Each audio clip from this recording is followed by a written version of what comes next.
battlefield of eternity. Ladies and gentlemen, welcome back to another episode of Heroes of the Storm. My name is Sandrock Custom. We've got a ranked game today. I decided to go ahead and jump into the ranked queue, see how I could do. This is actually one of my placement matches, so I have no idea where the game's going to end up ranking my skill level. I guess we'll find out, and you guys can later on judge me for not being Platinum Awesome Grandmaster winner guy. So, here we are. It's the band phase in this game. The way the draft works is there's 4 bands, 2 per side. One player is randomly chosen to choose the bands for their side. I believe it's actually 2 players. So one player, in our case, that's going to be Jodo? I don't know how to pronounce that. In our case, it's going to be Jodo. He picks the first band, and he chose to ban Li Ming. On the other side, I believe it was actually Waster there that banned Kale Foss. I could be wrong here. But what happens is everybody picks one band per side, and then you have a few picks, and then each side bans one more. So we've got an interesting start here. Jaina is coming out as the first actual pick for the other side, and I decide that I'm just going to go ahead and pick E.T.C. to counter this Jaina. E.T.C. is currently, I don't want to say the most powerful tank in the game, but he's one of the most. He's actually banned fairly often in rank, and he has a fairly decent win rate, I would say. Other team picks Azmodan, decent pick. You usually want to have one character that's capable of pushing independently in case your team is dominating, or in case they're actually in a position where they don't really need you to be team fighting with them, and Azmodan is a fairly powerful pusher. Now the issue with him is that his team fighting leaves something to be desired, at least compared to other split pushers. So now we're getting back to the bands. It looks like it does just stay with the same player per game, so my bad there. So Jodo, for his second one, has the option of choosing another character to ban. Common bans in this game right now are Kael'thas, Li Ming, Lieutenant Morales, E.T.C, Illidan. Those are the ones that come to mind, but those are kind of your most common picks. He chose to ban Zagara. Not a bad choice. Zagara actually has a huge amount of flexibility in this game. She's able to either be a very effective group fighter with the rest of the team, and or be able to split push extremely effectively. So she's actually a pretty good ban in this situation. Now, our team has also chosen a Greymane, and between me and Greymane, and it looks like everyone else is going for fairly jumpy characters, Kerrigan, Nazebo, Uther, who has the ability to kind of protect people. We've got a very strong, strong frontline team. It's going to be interesting to see how this plays out, because Kerrigan is a character that, if you know how to play her, she's actually really good. But the problem is she's extremely squishy, and most players will just kind of jump into the middle and die. So, you know, here I am saying, I'm not so sure about this Kerrigan pick, and I decide that, you know what, I'm just going to keep that to myself. Let's keep some good vibes going on this team. Use that backspace key, guys, because it's not always helpful to, you know, just stream of consciousness say whatever it is you're thinking. On the other side, we've got Nubarak, we've got Thrall, and we've got Malfurion. So they're attempting, I think, to counter us with some disruption from that Anubarak, and I think the other guy, my guess is he was just comfortable with Malfurion. I don't think that that's actually a very good pick for this team. But here we are. It's time to jump on in. We're playing on the Battlefield of Eternity, and as you'll see, this is one of the few maps in the game that only has 2 lanes instead of 1. This is actually replacing the Haunted Mines in terms of actually just having 2 lanes. So it's not a traditional laning game, but we'll jump ahead to the gameplay, and you'll get to see how this all unfolds. We have arrived on the Battlefield of Eternity. So for our level 1 talent, we've got choices of Rolling Like a Stone, Block, Pone Shop Guitar, and Prog Rock. Pretty much across the board, everyone seems to go for Rolling Like a Stone. The increased range on the power slide, we are not going to be deviating from that build today. The thing about E.T.C. is that his power slide, his Q, lets him slide forward, and any enemy he comes in contact with is stunned for, 1.25 seconds there. Also does a little bit of damage.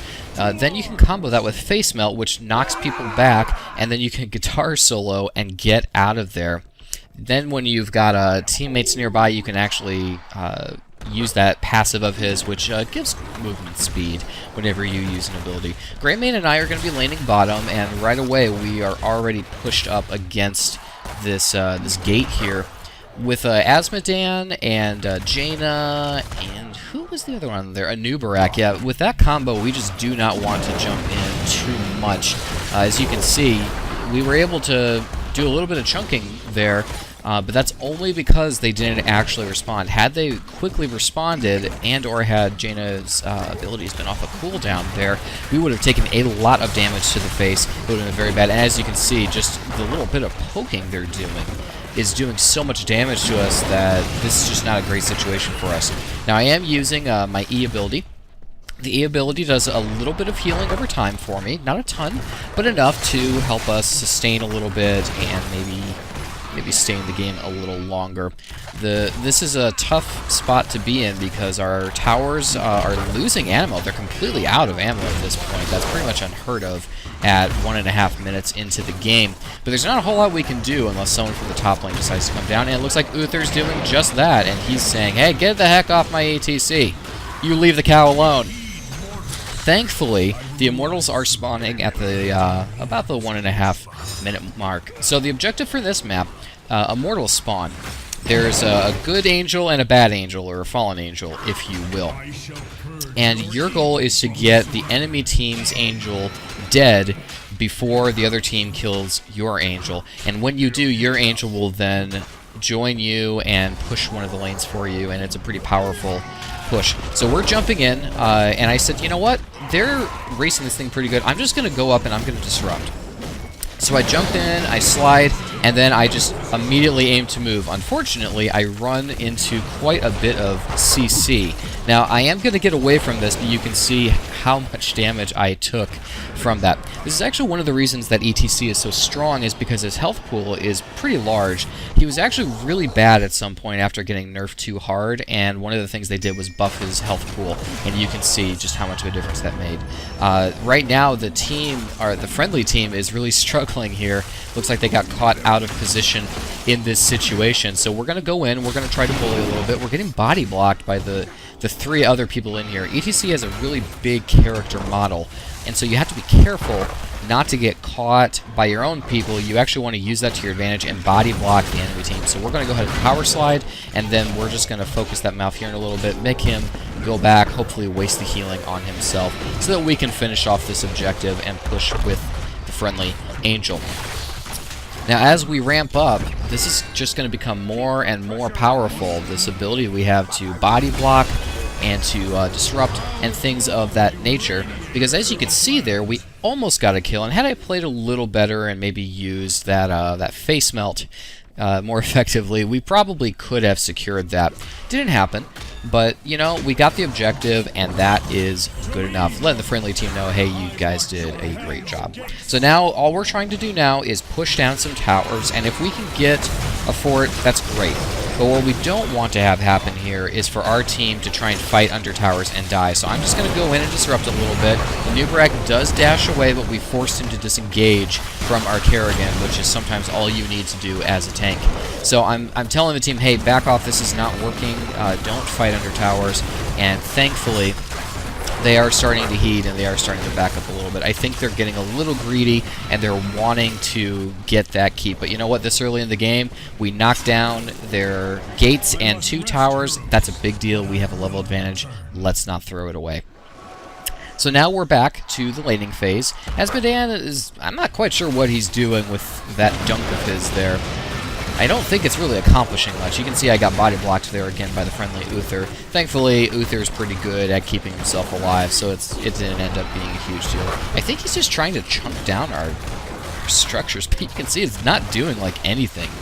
So I do go ahead and power slide in, and then face melt about a half second too late. I think what I kept doing here is thinking that ability was queued onto the E ability, not onto the W ability, and so I just kept doing the wrong thing. So we go in again, and this time we do manage to face melt him back and take him out. This is a really dangerous situation for Jaina. You never want to be in this situation as a Jaina player. Is she going to die? Yes, she is. Greymane able to secure that kill with his ranged attack. Now, Thrall is super out of position here, and even though he's got movement speed, he can really get messed up if he's not careful, so we are going to try and cut him off, and where the heck did he go? Yeah, Juke City. Juke City. I gotta hand it to that Thrall. I think he ran into the mist there, but at the time I said, you know what, I'm just going back to lane. It's not worth chasing him down, especially since the other team, the rest of the team is nowhere near. So now we're just pushing into the keep, and even if we don't do any damage to it, we are forcing it to use up some of its ammo, and when the keep runs out of ammo, sometimes your minions can just push it down on its own. So even if you don't actually lower its HP, that can sometimes be enough, and you can just back off and not feel like you're wasting your time. We do get the jump on this Asmodan. We force him to back up just a little, and our team completely jumps him. Jaina comes in, drops down a pretty decent Blizzard, and now we're just kind of scattering in between this team here. Not sure we're going to be able to accomplish much. I get right into the center of this team, and it's all up to my team to follow up now. I'm in a really bad spot. Ran into that Blizzard, and that's going to be a death for me. Very difficult situation there. Sometimes as a tank, you just make, bad calls.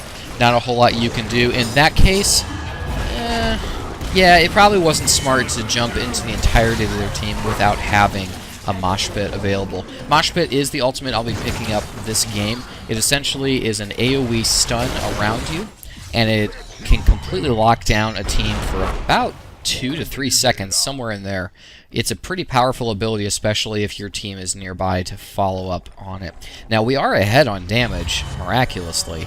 The friendly team just doing a really good job of playing smart here, because a lot of times when the tank dies, the team just kind of falls apart, but these guys know what they're doing, and they are just very effective at stopping the team from making progress. We don't get a kill on Jaina, but we do push her back, and now we can once again focus on getting damage onto this Immortal.